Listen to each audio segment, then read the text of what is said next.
tim gugus tugas pusat, khususnya di bidang kesehatan, telah melaksanakan beberapa pertemuan, telah melakukan berbagai komunikasi dengan rekan-rekan yang melaksanakan hal yang sama, baik di provinsi, kabupaten, kota, di rumah sakit, maupun di laboratorium yang kita tunjuk sebagai tempat pemeriksaan spesimen COVID-19.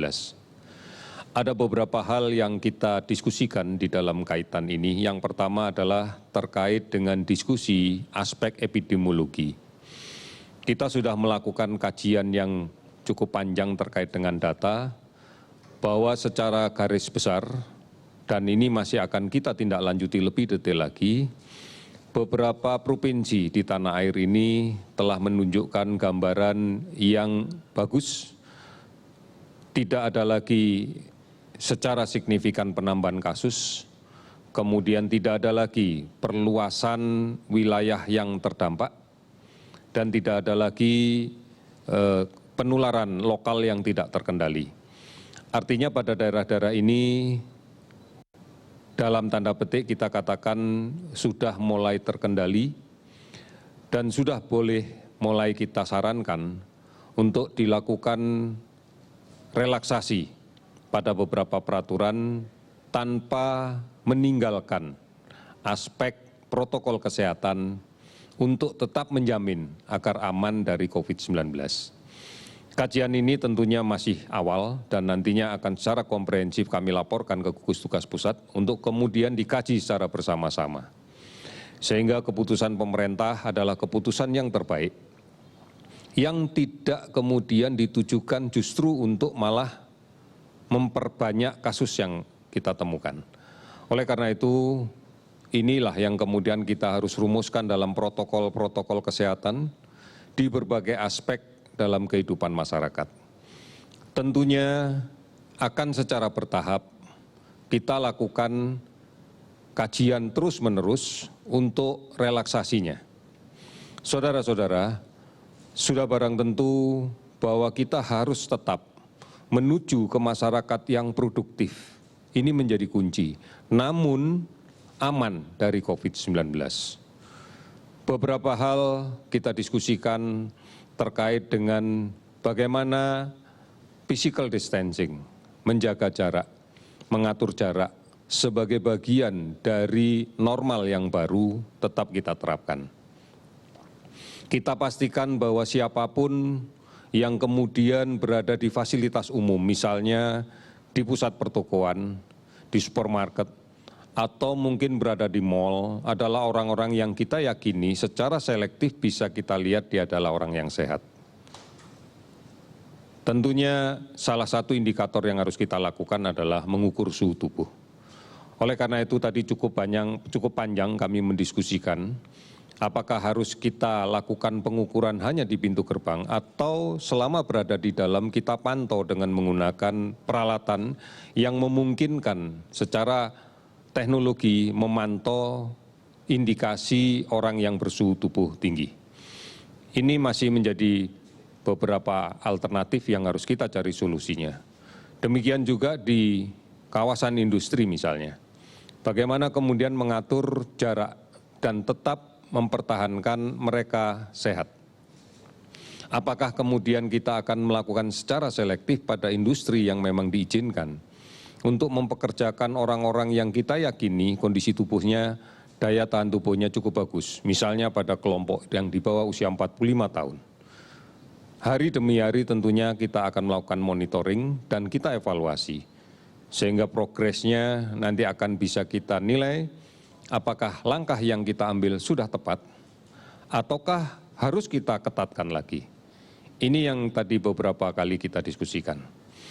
Kemudian terkait dengan keinginan kita agar masyarakat mematuhi norma sehat yang baru, norma normal yang baru, yang selalu rajin mencuci tangan, tentunya kita juga akan meminta semua fasilitas, baik itu ruang kerja maupun fasilitas umum, harus menyiapkan fasilitas yang mudah diakses untuk cuci tangan dengan menggunakan sabun.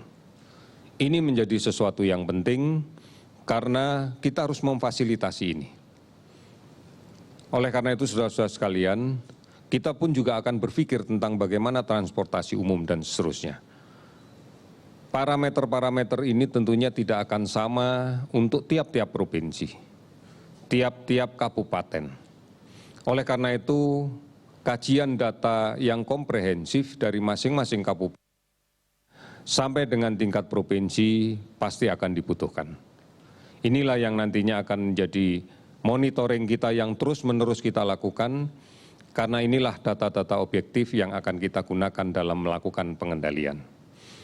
Kewajiban pemerintah adalah kemudian melakukan pemeriksaan, khususnya pemeriksaan spesimen secara masif. Adalah kewajiban pemerintah untuk kemudian melakukan tracing atau penelusuran kontak secara agresif.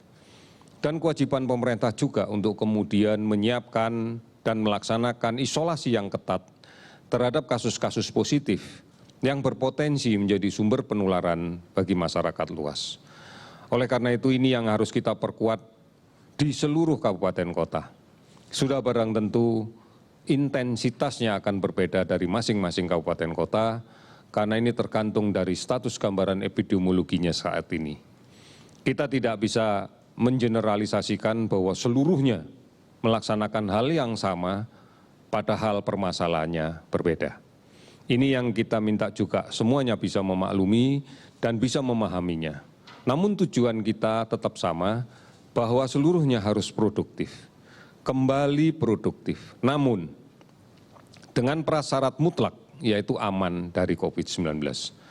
Saudara-saudara, ini yang terus dilakukan oleh pemerintah, baik di tingkat pusat sampai dengan tingkat daerah, untuk mengkaji permasalahan yang muncul secara spesifik di masing-masing daerah. Untuk kemudian kita lakukan simpulan-simpulan dan saran-saran untuk lakukan tindakan dalam rangka mulai mendorong produktivitas yang lebih baik lagi. Saudara-saudara, kita berharap bahwa tidak lama lagi dunia tentunya yang saat ini sedang bekerja bisa menemukan vaksinnya. Sehingga kemudian kita bisa menjadi lebih baik lagi di dalam rangka menjaga produktivitas. Permasalahan ini bukan hanya permasalahan bangsa kita saja. Ini permasalahan berbagai negara. Ini permasalahan seluruh dunia. Karena ini adalah pandemi. Oleh karena itu, sudah sepantasnya kalau kemudian kita bersabar, kemudian semakin merapatkan barisan untuk bekerja sama, untuk saling bahu-membahu terus-menerus, untuk sinergi dengan pemerintah, sinergi dengan semua sektor yang tujuannya adalah mengendalikan sebaran COVID-19. Ini mutlak kita lakukan. Karena kalau tidak, kita akan mengharapkan pada kondisi yang sulit. Saudara-saudara, normal yang baru atau tatanan hidup normal yang baru itu basisnya adalah orang per orang. Pangkalnya adalah orang per orang. Bagaimana kebiasaan orang per orang berubah dengan melakukan hal-hal yang memberikan ruang yang sedikit, ruang yang sempit, bahkan tidak memberikan ruang sama sekali untuk sebaran COVID-19. Mencuci tangan secara rutin dengan menggunakan sabun, salah satunya. Menggunakan masker saat berada di luar rumah, menghindari kerumunan, menjaga jarak. Ini adalah hal-hal yang harus dilakukan dan sudah menjadi kebutuhan perorangan. Pola hidup bersih sehat, meningkatkan status imunitas ini juga menjadi penting di dalam kaitan dengan normal yang baru. Oleh karena itu, mari kita bangun dari diri kita sendiri, dari masing-masing orang.